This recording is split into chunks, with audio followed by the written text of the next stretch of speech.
আসসালামু আলাইকুম নমস্কাৰ মই তান্ত্ৰিক কবিৰাজ মনিৰুল ইছলাম। মই আজি আছোঁ গৰুখুটিত আৰু গৰুখুটিৰ উৎসাহিত মানুহবোৰ কেনেকৈ আছে আপোনালোকক ওৱান টাইম দেখুৱাই দিছোঁ। দেখুৱাই দিয়ক কেমেৰাখন ঘূৰাই।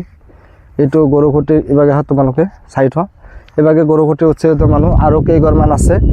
ইয়াতে মানে কি হৈছিল, কিবা দেৱী দেৱতাৰ আকৰ্ষণ হৈছিল আৰু কেইবাটাও ল'ৰাৰ বিয়া বাৰু হোৱা নাছিল, কেইবাটাও ছোৱালীৰ বিয়া বাৰু হোৱা নাছিল।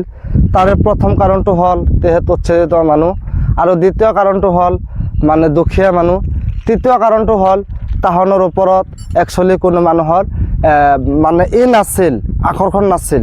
তো মই তান্ত্ৰিক কবিৰাজ মনিৰুল ইছলাম, কথাটো সঁচা সত্য হয়, কিন্তু সেইসকল মানুহৰ কোনো গ্ৰহ আৰু কোনো মানুহে বিয়া বন্ধ কৰা নাছিল।